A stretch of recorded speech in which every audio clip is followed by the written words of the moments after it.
What if being born in US no longer guarantees your citizenship? A new law brought by Trump administration can leave thousands and thousands of children stateless who are born in United States of America. This now is being investigated and questioned by United States Supreme Court, and it is in this regard Indian diaspora has moved to the Supreme Court against this Trump's birthright citizenship curbs as such. Why Indian nationals or Indian resident vacancies in US are at the center of this debate, let us try to understand this in more detail.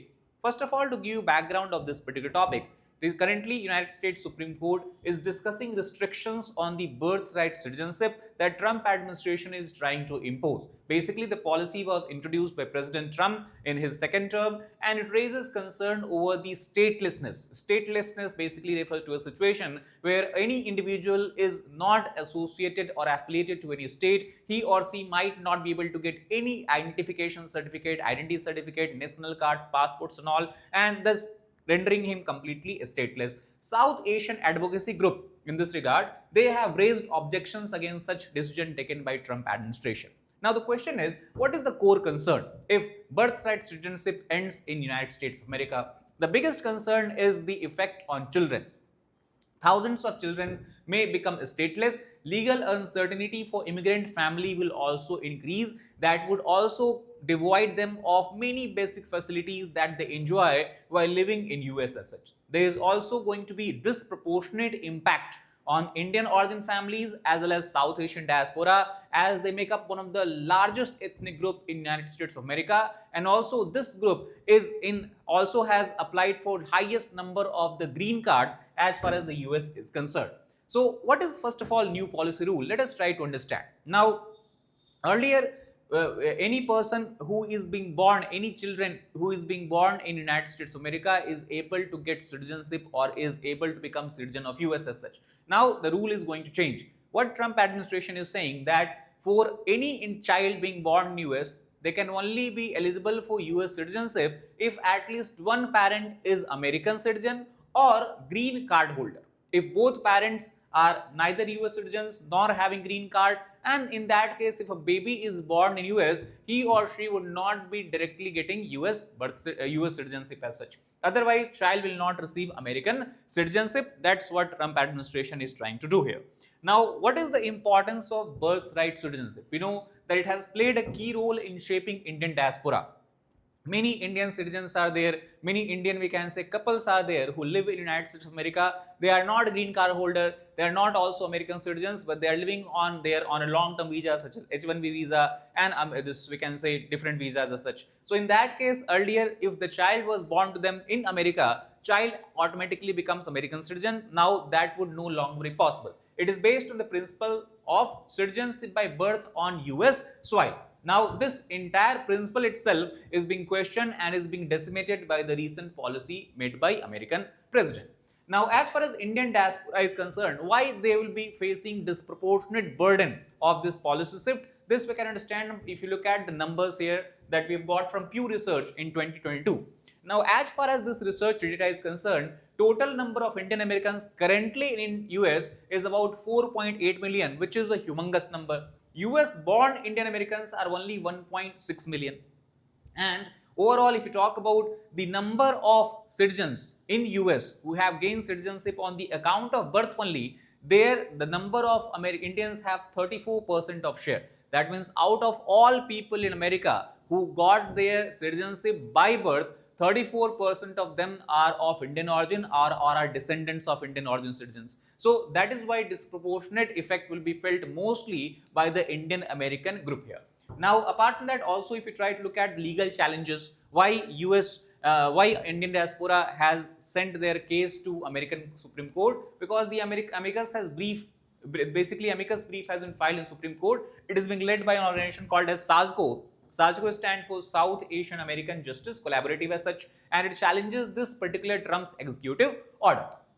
Now, what is the SAJCO's petition? What does SAJCO petition look like? What basically they are arguing? They are saying that this particular policy shift made by Trump administration is a direct assault or attack on the 14th Amendment of US Constitution that guarantees citizenship by birth.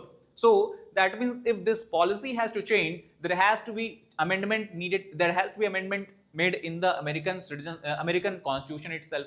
But policy overall undermines this principle. It also introduces a contingent citizenship. Contingent citizenship means only when you fulfill these conditions, then you will be able to get citizenship, and that is what this policy is trying to do here. It would have severe repercussions, and that is something that we can see by the ruling of US versus Bhagat Singh Thind case. Bhagat Singh Thind was American, basically from Indian origin person. So in 1923, a case was referred to US Supreme Court where judgment was given. Judgment was given that since Indians do not belong to a non-white citizenship, they were denied citizenship as non-white. That led to denaturalization of large number of Indian people in the United States of America. It also had severe legal and economic insecurity for the people living at that time. And that is why when you talk about the birthright citizenship, end of birthright citizenship, it can have a similar effect like Bhagat Singh Thind case itself.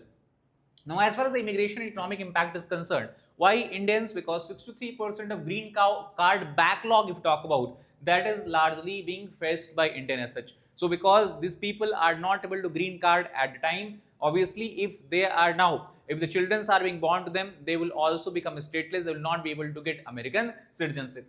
Now, this also is going to have impact on American economy. How it is going to have impact on American economy? Because the data suggests that Indian American ethnic group have made a major contribution in many important fields of US, such as technology, healthcare, transport, as well as small businesses. So thus there is a clear risk to the economy, as it might lead to brain drain due to instability. Imagine living in a country where your child is not being given citizenship, your child has to face a stateless situation, and many of the basic facilities related to healthcare, education, finance will not be available to him, and that's why him or her, and that's why you are not sure whether US is a good place to live anymore or not. And that's what the Sajko group suggests, that it would lead to brain drain, where people would start to migrate, especially skilled migrants, skilled immigrants who have made America how it is today, would start to migrate to other countries. That would cause catastrophe to the US economy.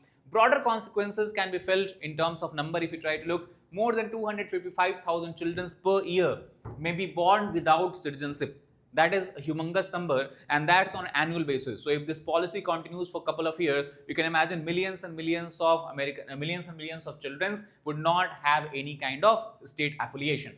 Issue that is faced is legal limbo at the birth. Second is documentation challenges, because they are living without being citizenship of country. They have to face many legal hurdles and such, and they will also have limited access to education, healthcare, employment opportunities, and benefits that US provides to its citizenship as such.